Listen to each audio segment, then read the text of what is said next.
Hello again, YouTube. This is the Truth Man giving you the truth. The channel is the No Matrix, No Simping, All Subjects channel. And this is for everybody, but this is in particular for black people. This isn't for everybody. Anybody can apply what I'm about to say. But this is kind of geared at us blacks. So I was thinking earlier, right? I was thinking back on my own life. I was reflecting on my own life and the times that I made the most money and had the most money. And I was like, okay, what was I doing at these times? I can't tell you everything I was doing, but I learned some things during those days. And I'm not gonna put everything on here because YouTube has this desire to shadow ban me. And then while I'm being shadow banned, a lot of the bigger YouTubers, they come on here and they watch and be using my catchphrases. And they'll turn the wisdom in my mind into a lot of money for themselves. And that's fine. But that's why I'm gonna break this down without breaking it down, you know. So I was thinking, so why are people broke in the richest country in the world, in particular us black people? We come from slavery, y'all. We come from indentured servants and slaves. And I'll tell you this much. The white man is smart. And I'm going to tell you how. Because they get you to work for them for less, and they get you to trust them for more. They get you to work for less and trust them for more. So they promise you things like a pension. They promise you things like, if you invest in this, if you invest, you'll get rich. Corey Holcomb brought up a good point, and I'm gonna go back and play it maybe later this week. But what he was saying was the truth, and I was just sitting there thinking about this. Then when I watched that video, it clicked. He said, where else you gonna do that but with some dope? And they thought it was a joke, but he was actually being serious when he said, where else you gonna buy some, flip it, and make more money?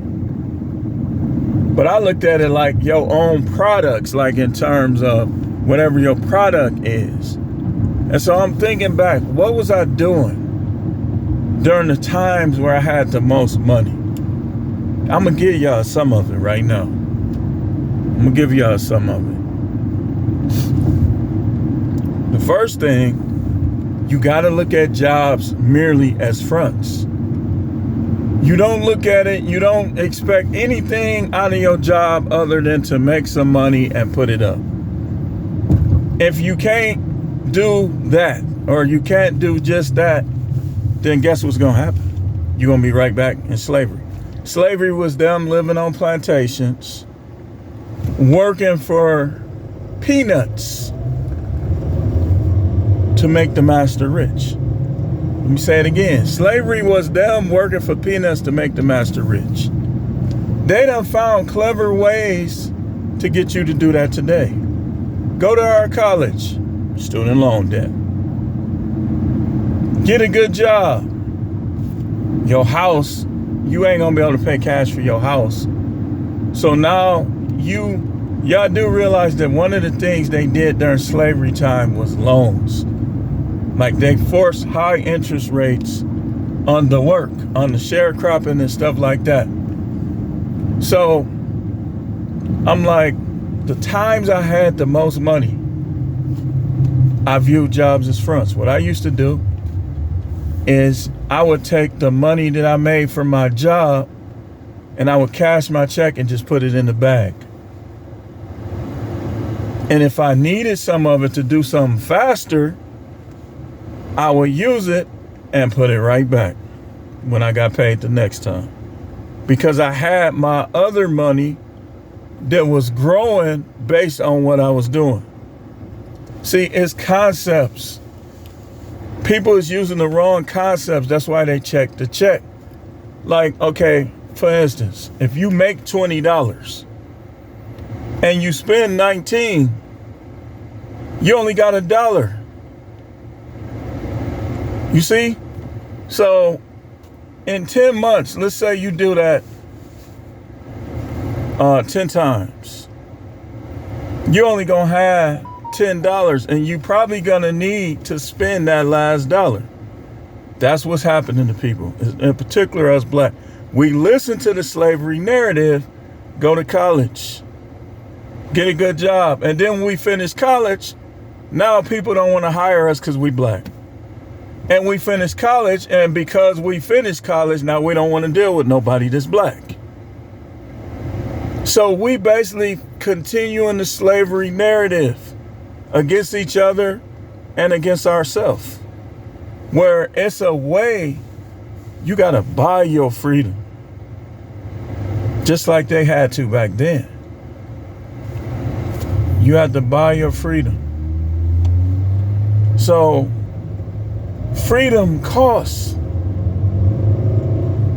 You say, well, what was you doing with the money? How was you making your money grow? I ain't gonna tell you everything, but I will tell you this. I was using money and flipping money. I was turning money into more money. I was putting money towards getting more money.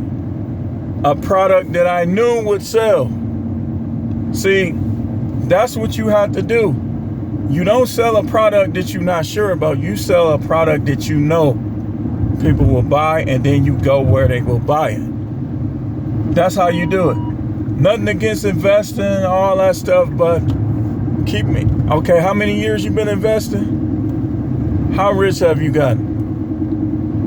You can get rich far quicker with a product that people want and need. And you say, well, black people ain't got money to buy my product and everybody else raised. You got to find a way to sell it to as many of everybody as you can. You can't get everybody, but you can get as many of everybody that you can. Everybody not racist. Some people just want something good.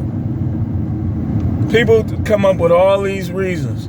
See, where I messed up is I was hearing the wrong voices. I was listening to people who didn't know what they was talking about. They just was letting, it was fear talking. That's the next thing. Do not be scared to fail. Don't be scared of anything or anybody. But these dudes with these little what's his name? The shiesty mask. That's all right. Don't be scared of them. Be willing to do whatever you got to do to make it and to stay alive. Don't fear nobody. These are just people. And any person can bleed and any person can die. So don't fear nobody. And don't fear failure. Because fear and failure will keep you from doing the things that you need to do, and you ain't gonna get that time back. See, y'all listening to white folks, y'all listening to black people who scared of white folks, and y'all listening to people who haters. Stop listening to haters. Stop listening to scary people and go do what you need to do. And like I said from this point on, I was thinking about it and I was getting mad at myself, and I was kind of getting mad at other people too. So I had to kind of just tone it down. Next thing, don't talk to nobody about your business ideas. Nobody. They'll steal them. They'll discourage them. Do it. Don't talk about it. What do you think of this? Stop doing that. You don't need to know what they think of what you finna do. You just need to do it. So you got to find ways to make money from money. That investing stuff, listen, I'm telling you, man, what they doing is they trying to get you to trust them. Here we go with the slavery thing again. Remember on Roots when Jimmy Brent, little brother, Evan, or no, which one is it? Oh no, Jimmy Brent, it was Jimmy Brent. He was running from the war like a coward, right? And he ran into Tom's shack where he was doing the blacksmith work. And he said to Tom, once again, he was using deception. He said, we got to get along someday, you know, go to my house and get some clothes, because he didn't want nobody to see him or whatever. So Tom did it, hoping he was doing him a favor and they could have better relations. While Tom was gone, Jimmy Brent tried to grape his wife, and he came back just in time, and he put his hand out, his wife came and ran to him. By then, Tom had enough of Jimmy Brent and his brother, all of them. They had already broke his ribs. They was just doing too much, doing the most. So he said, I believed you. I wanted it to be true. I believed you. But he saw that Jimmy Brent is a liar. See, some of y'all got to realize, it's okay to play. Y'all know I don't have a problem with gambling. But do not rely on it. Because all people did was give their money. They basically gathered all their money up to give it to whoever they chose to give it to in Florida. Probably a descendant of one of the families or some stuff. Wait a minute. I can't see myself. Wait, I probably need to turn around. Let me see. I'm right in the sun. Now the sun back there, so hold on 1 second. I'm trying to figure out why can't I see myself. Okay, let's park this way. So Tom had enough of Jimmy Brent, and Tom took Jimmy Brent out. And from a business standpoint, that's what we need to do. We need to stop trusting other people. You don't gear your life around the hope that somebody will notice you or will give you an opportunity. You got to go out there and create your own opportunities. Instead of you finally got a job and they don't like you because you black, so they run you off the job. That's why I say you got to just see jobs as fronts. And I said, anytime I work a job, I ain't paying no bills or nothing out of my money from that job. And I'm going to hustle and do other things. And then I'm going to pay my expenses out of that. I'm just going to take my money from that job, put it up, and use it as needed to make more money. I'm going to use it as a front. Because as long as you are a slave, you got to listen to not only your master, but other masters as well. You'll never get free. And I said to my son, I was breaking this down all the way for him. And I said, if a slave wants to run from the plantation, for his runaway to be effective, he got to learn where he's going. He got to learn the landscape. He got to learn where he needs to go when he runs. That's what I was doing earlier. I was learning the landscape. See, y'all ever wonder why drug dealers be rich like that? It's not that they doing nothing unusual. They're using concepts that work. Product, sell a product for a profit. Buy it at one price, sell it at another price. Just like I heard somebody use a dollar store analogy with a toy that they said was an ugly toy. But he told his son that if you sell 1 million of these, you got $1 million. See, that toy probably only costs 19 cents, 20 cents. But when you sell it, each one that you sell, if you sell something that costs 19 cents for 50 cents, guess what's going to happen? Guess what's going to happen? Even if you only sold one, if you paid 19 cents for it and somebody buy it for 50 cents, you just turned a profit. You just turned a profit. Let's go for it. So going to college though, okay, let's compare going to college. Going to college you already in the hole if somebody's not paying for your college. You either gonna have to take out student loans or you're gonna have to pay by the month. But you already in the hole, so going to college, it's like you gotta get back up there and then eventually you will hope that you will surpass the money that you have to spend going to college. So if you make what your college costs in the first year, you don't want. But how many people do that? So if you have to pay $100,000 for your college education and you make $100,000 after taxes your first year, you might get somewhere. But the more proven strategy is to present a product or service and have as many people as you can get to buy that product or that service. That's the most proven way to get money. Not jobs, because your jobs, everything, I can give you an example. Let's use Instacart for example. Let's say you do Instacart, right?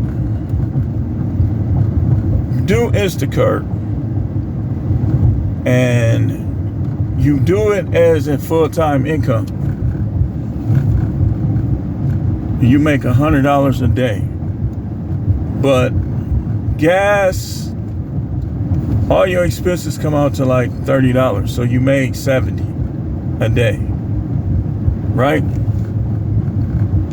But what if you do Instacart and DoorDash, and all of your expenses come out of Instacart, but you still able to have time and energy to do DoorDash, and you were taking your money from DoorDash and putting it up.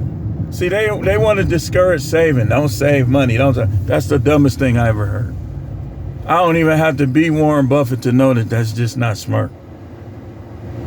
It's just not. You got to do things that work for everyday people. You not Warren Buffett. I'm not Warren Buffett. They say don't save money, invest it. I don't agree with that. All the insider trading that done happened, I don't agree with that. I believe in saving. And if you save, over time, your money gonna grow to be able to do those things you want and need. The patient man, and you know, y'all think I hate Mr. Keep It Simple. No, I don't. I think the dude say a lot of good stuff. He just need to stick to his niche. 9 to 5 save lives.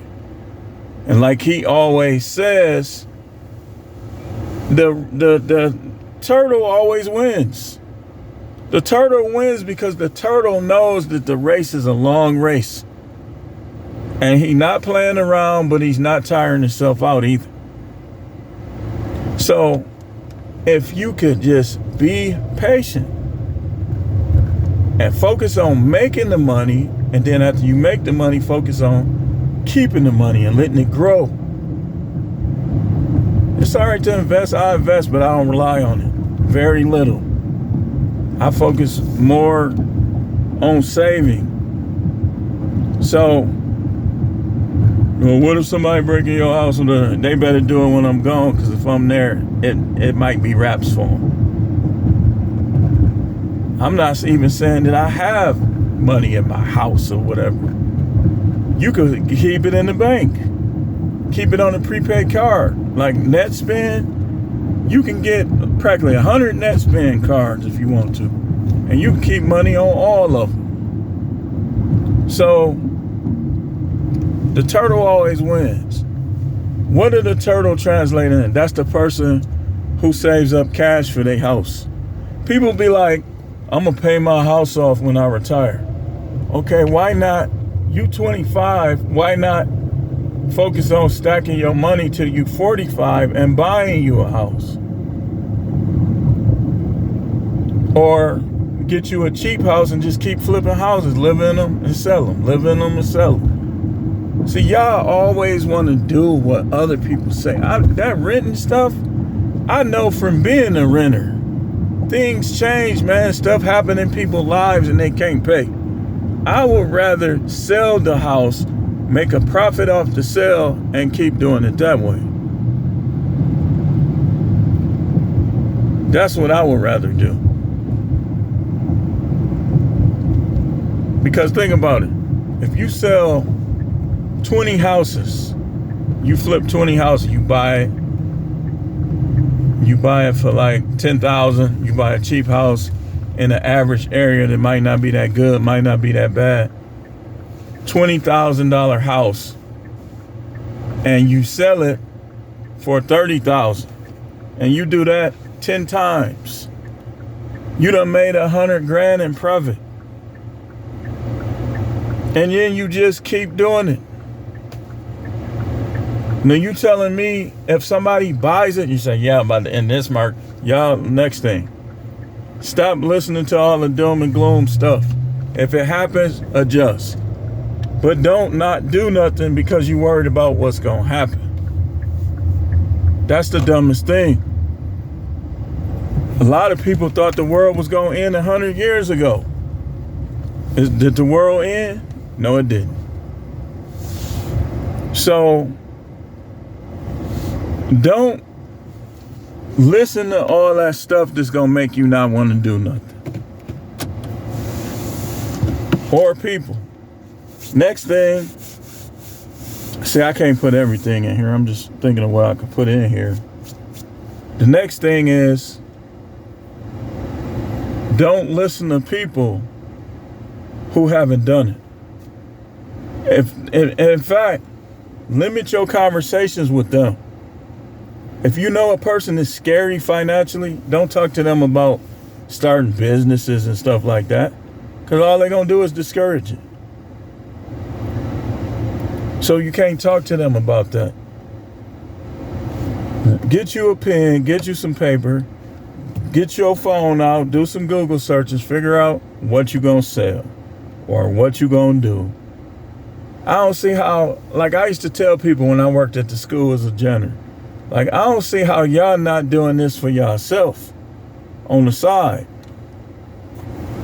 We was doing carpet, we was doing floors, we was doing all this stuff. And they doing it merely for an hourly wage. And not doing it. If you're a mechanic or you know how to strip and wax floors, why would you just do it for somebody else? That's that slave mindset. You gotta buy your freedom. How do you buy your freedom?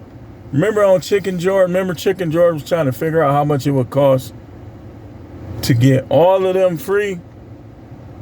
Well, in the process of him figuring out how much it would cost, he came up with a way to do it for less cost. That's why don't get distracted by any of this stuff. Russia, China, none of this stuff. Don't get distracted.